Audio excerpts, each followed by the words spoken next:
نحمده ونصلي ونسلم على سيدنا ومولانا محمد رسوله النبي الأمين المكين الحنين الكريم الرؤوف الرحيم.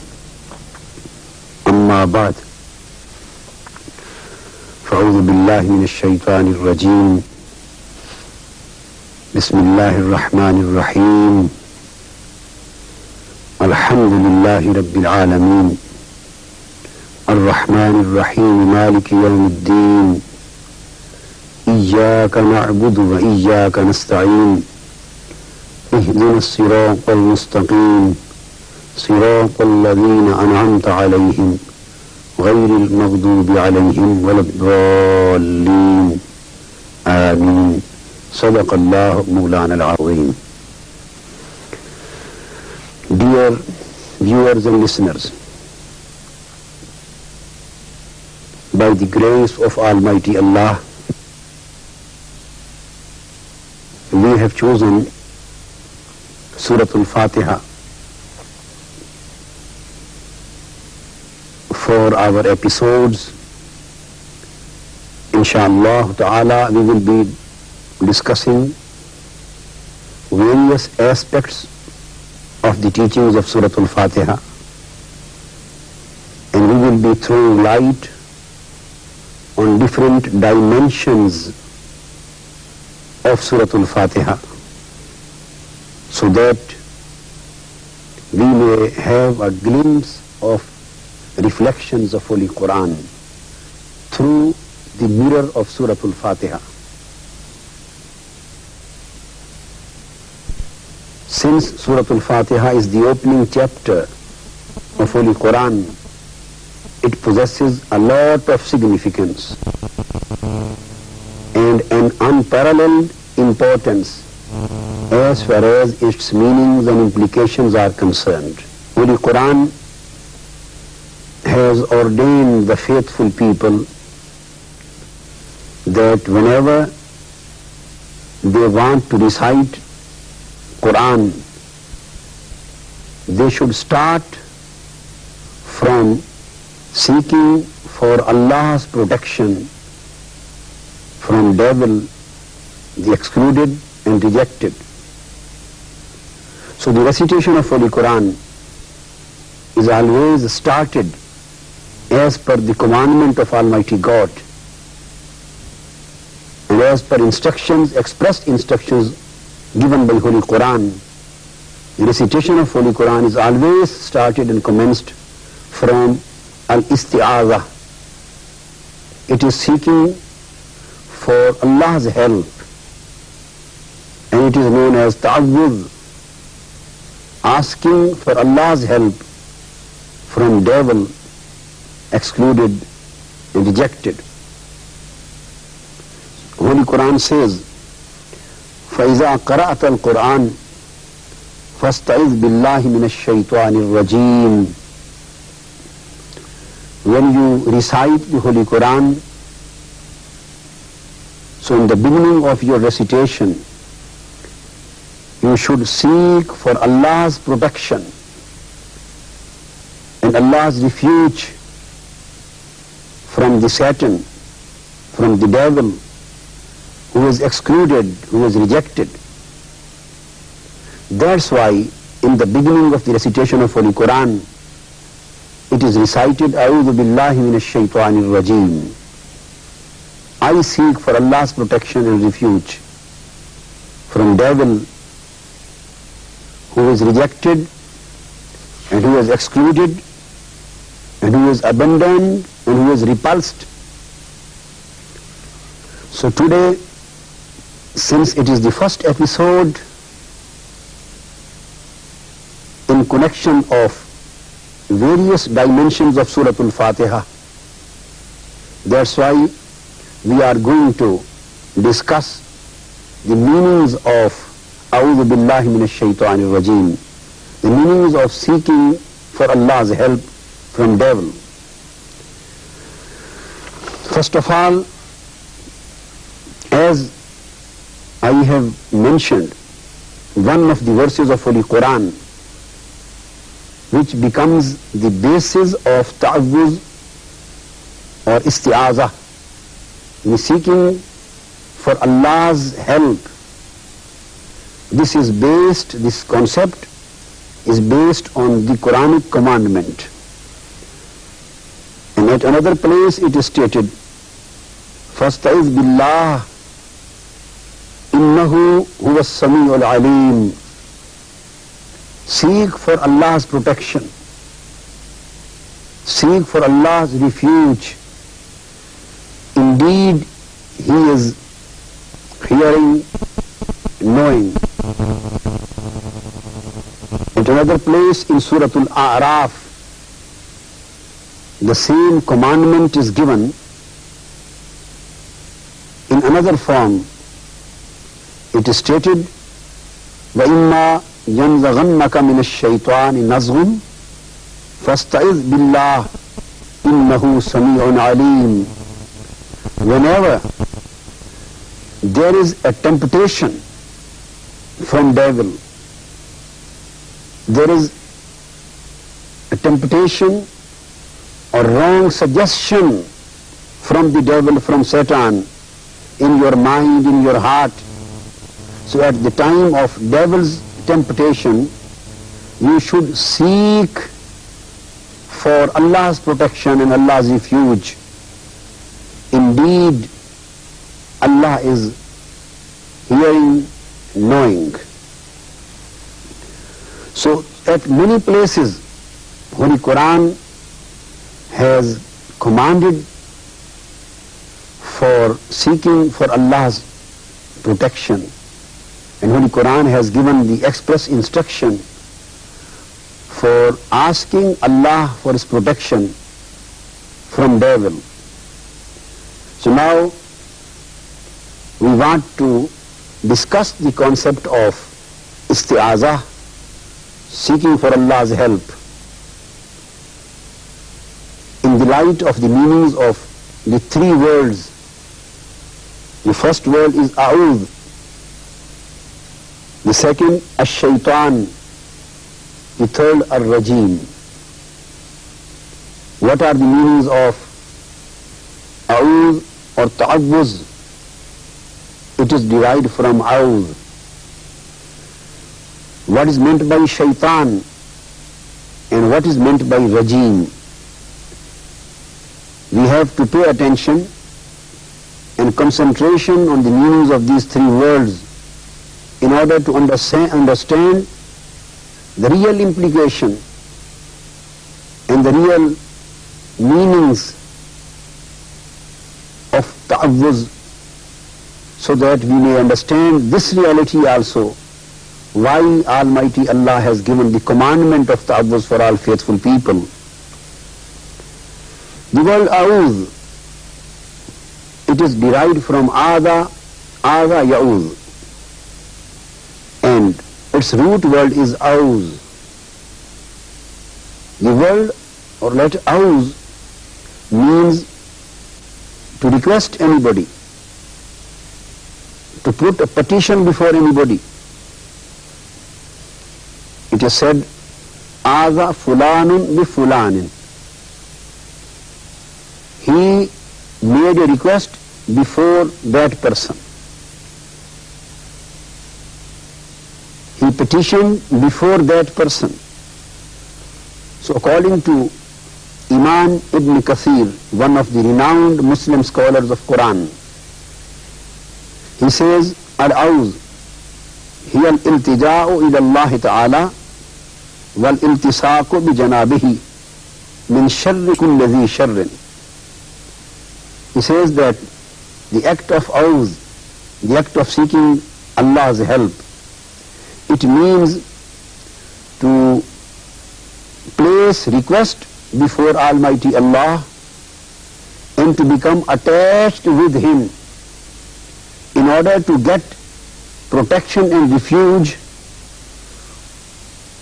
from temptation and from the evil of everything which creates evil, which produces evil, which causes evil.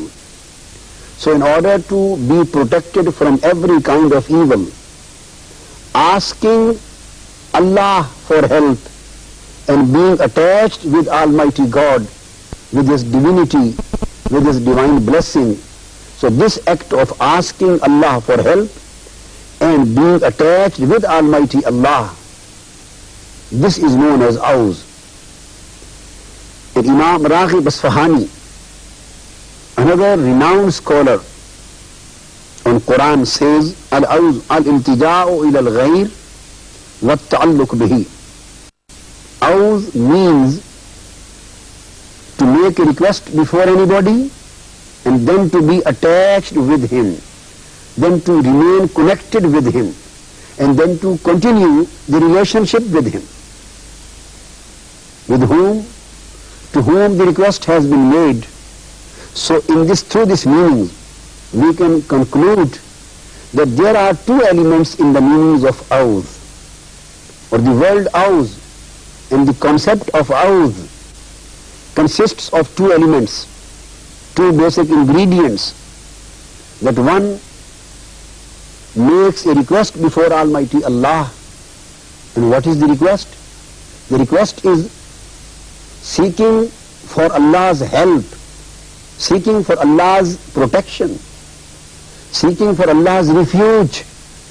From what? From devil, from Satan, who is expelled, who is excluded, who is rejected.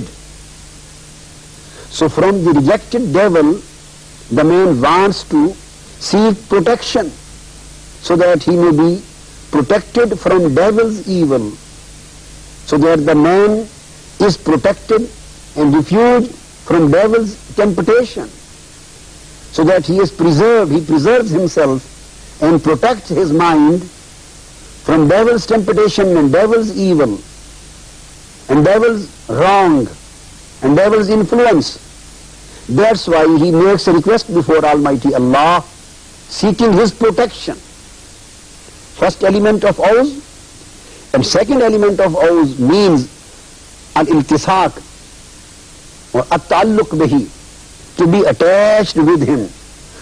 Awz does not mean only to make a request before Allah and then nothing to do. No. This would become half an act. This is half an act of awz, not the complete one. The complete act of awz requires two elements to be fulfilled.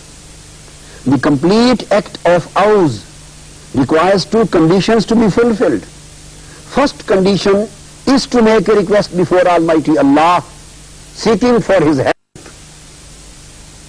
seeking for His protection from devil's temptation and devil's influence. And the second condition and prerequisite to be fulfilled for completion of the act of awz is, after making the request to Almighty Allah, then to remain connected with Him, then to remain attached with Him. So if these two conditions are fulfilled, only then the act of awz is complete. So if these two conditions are fulfilled, these two conditions give rise to third condition. The third element would automatically come out of the fulfillment of these two conditions. What is the third element which comes out of the fulfillment of these two conditions? The third element is to be hopeful on His mercy, to be hopeful in connection of His help, to be profoundly and strongly hopeful regarding His mercy, His help, His favor and His blessing. So from where the idea of hopefulness has been derived? It is very obvious when the word of awz says, if it would have been only to make a request before Almighty Allah and nothing else, then the question could arise that whether the man should be hopeful for the fulfillment of his request or not. But awz says that firstly you have to make the request before Almighty Allah, seeking for His protection. Secondly, at the same time, you should remain attached to Him, You should remain connected with him. So the attachment and connection, continuation of attachment and continuation of connection means that when you have placed your petition before Almighty Allah, when you have placed your request before Almighty Allah, then be hopeful, be strongly hopeful, be profoundly hopeful, be definitely hopeful. And this hope will make you to continue the relationship with Allah. This hope of mercy, hope of divine help, hope of divine favor, hope of divine blessing will automatically make you continuously attached and connected with Almighty Allah and His divinity. So then there are three elements, concluding the meanings of the word ours, there would be three elements of which the concept of ours is constituted. The first element is to make a request for Allah's protection before Almighty God. Second element is to remain attached and connected with Almighty God and His divinity and His mercy.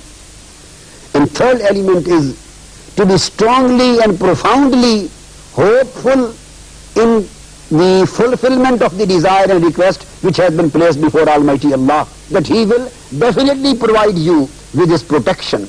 He will definitely bless you with His refuge, and you will be protected from devil's influence, from devil's evil, and from devil's temptation. So this is the meaning of the word ours. Now coming towards second word, that is ash-shaytan.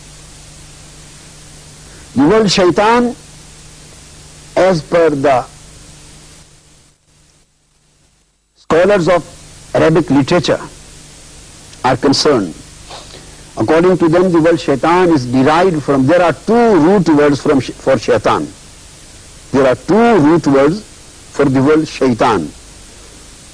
According to some of the scholars, the word shaitan is derived from shatana. Its root word is shatana. And according to some of the scholars, the word shaitan is derived from shata. So taking the both, there is no conflict between the two. This is just a literary discussion. And implications of the both etymological meanings are the same. So discussing the word shaitan etymologically, we take the first aspect. If the word shaitan is taken to be derived from shatana, then shatana in Arabic, it means shatana ay taba'ada. Shatana means to become far, to be excluded, to be deprived from nearness.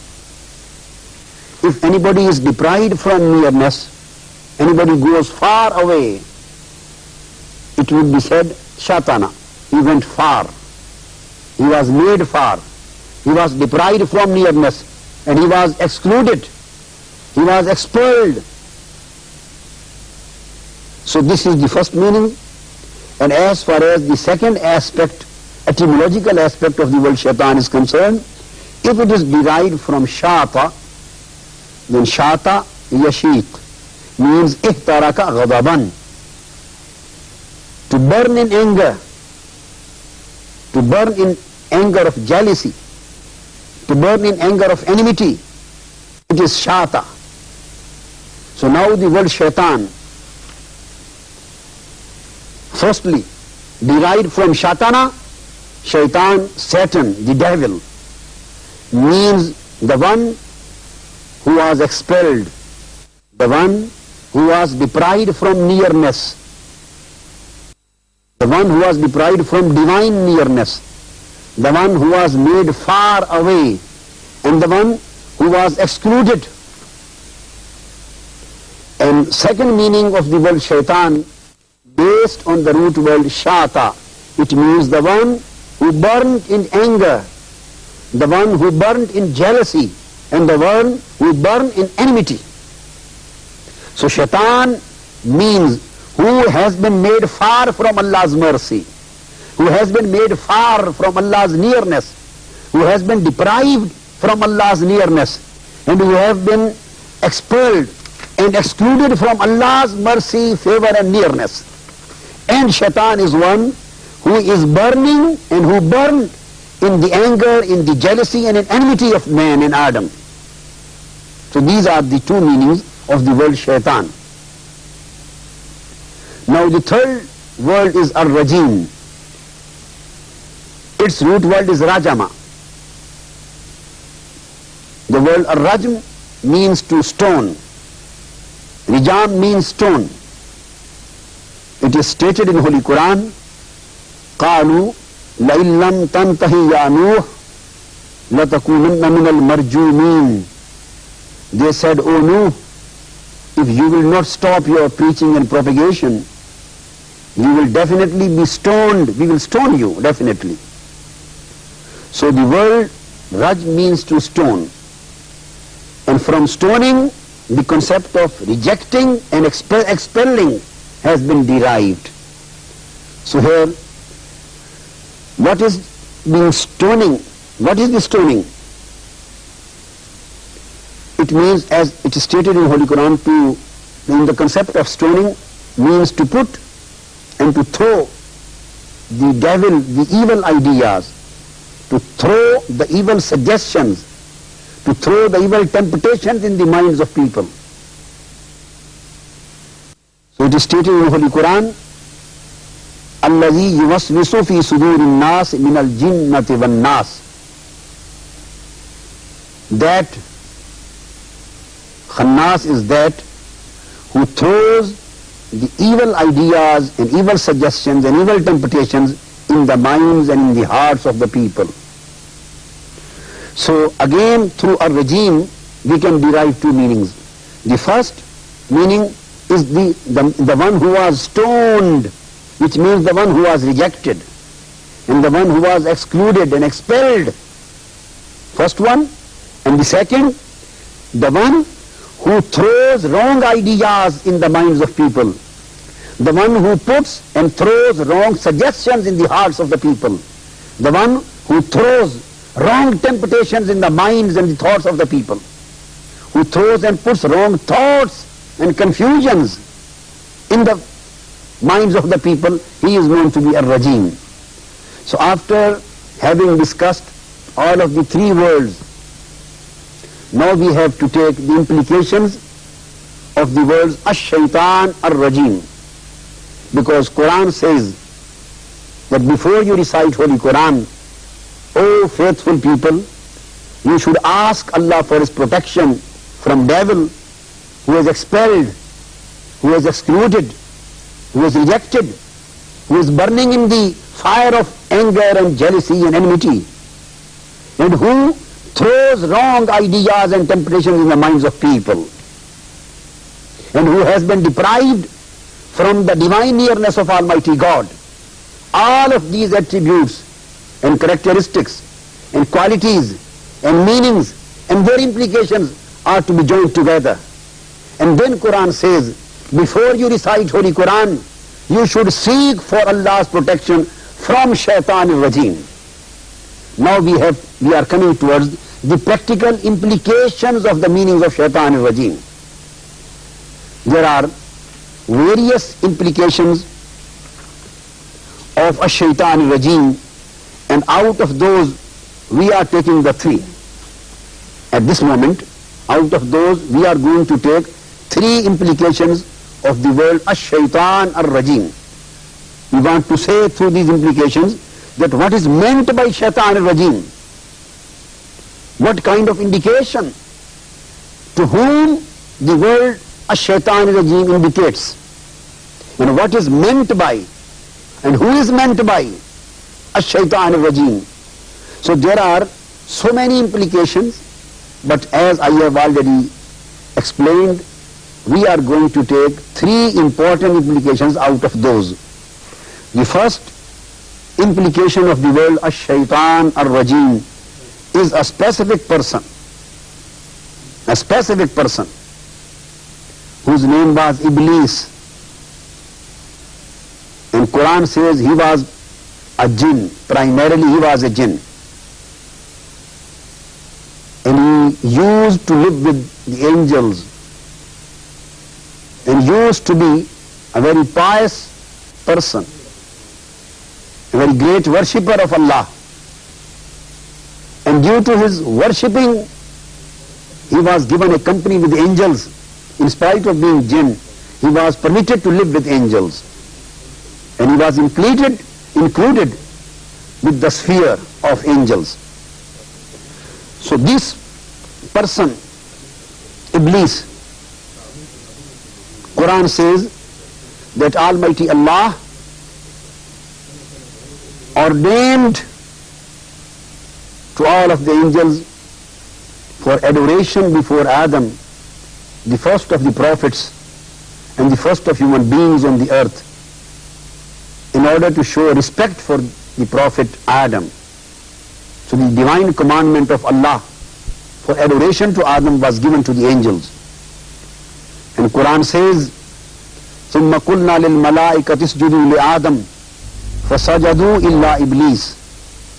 When Almighty Allah gave the commandment to the angels to adore to Adam, so all of the angels adored to Adam except Iblis. He refused. لَمْ يَكُنْ مِنَ السَّاجِدِينَ.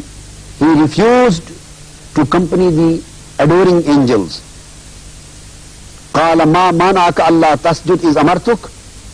Almighty Allah asked the Iblis at that time, up till that moment, he was not made shaitan. Up till that moment, he was not made a shaitan rajim. He was not made devil. Up till that moment, he was simply Iblis. Almighty Allah asked Iblis the reason why he did not adore to Adam in spite of the divine commandment of Almighty God, and why he did not show respect to Adam in spite of divine commandment of Allah. The answer given by Iblis was, قَالَ أَنَا خَيْرٌ مِّنْهُ خَلَقْتَنِي مِنْ نَارٍ وَخَلَقْتَهُ مِنْ طِينٍ. Iblis replied, O God, I did not adore to Adam because I think that I am better than Adam, because you have created me from fire and you have created Adam from dust. So the one who is created from fire is definitely better than the one who is created from dust. This was the reasoning, this was the logic which was given by Iblis before Almighty God, a reason of refusal to adoring to Adam. Almighty Allah said, قَالَ فَهْبِتْ مِنْهَا. Get down and get out and be deprived of my divine nearness. فَمَا يَكُونُ لَكَ أَن تَتَكَبَّرَ فِيهَا فَاخْرُجْ فَإِنَّكَ مِنَ الصَّاغِرِينَ. So he was deprived of his nearness. He was excluded from his nearness. He was expelled from there. At another place, Holy Quran says, فَإِذَا صَبَّيْتُهُ وَنَفَخْتُ فِيهِ مِنْ رُوحِي فَقَوْلَهُ سَاجِدِينَ. Almighty Allah said to angels that when I would give balance to the creation of Adam, and after providing him a balanced creation, I will put my soul into him. I will put my soul, my spiritual soul in Adam. So when I have put my soul into him, then you have to adore to Adam. فَسَجَدَ الْمَلَائِكَةُ كُلُّ مَجْمَعُونَ. All of the angels went on adoration to Adam alayhi salam, illa Iblis, and he refused. Again he said, replying Almighty God, that I am not ready to adore to a man. And on this reply, Almighty Allah said, get out from my divine nearness. You are not able to stay in my nearness. So at that time, when he did not show respect to Prophet Adam, when he disrespected to Prophet Adam, when he dishonored to Prophet Adam, and when he dishonored to the divine commandment of Almighty God, and when he thought himself to be better than the Prophet, when he thought himself to be the upgraded person as compared to the Prophet Adam, so on the basis of this disrespect to the Prophet and disrespect to divine commandment of Almighty God, and to consider himself better than Prophet Adam, on this idea, and at that moment the Iblis was made shaitan ar-rajim. He was made the expelled, he was made the excluded, he was made the rejected. All of his worship was rejected in that day. because he did not show respect to the Prophet, he did not show the honor to the Prophet, and he did not adore to Adam on fulfillment of the divine commandment of Almighty God. So this act made Iblis shaitan. So the first implication and the first meaning of the word ash-shaitan rajim is that specific person whose name is Iblis, and he was made ash-shaitan rajim by showing disrespect to the commandment of Allah and disrespect to the respect of Holy Prophet Sayyidina Adam alayhi salam. Other aspects of its implications, inshallah, we will be discussing them in our next episode. وَمَا عَلَيْنَا إِلَّا الْبَلَاغُ.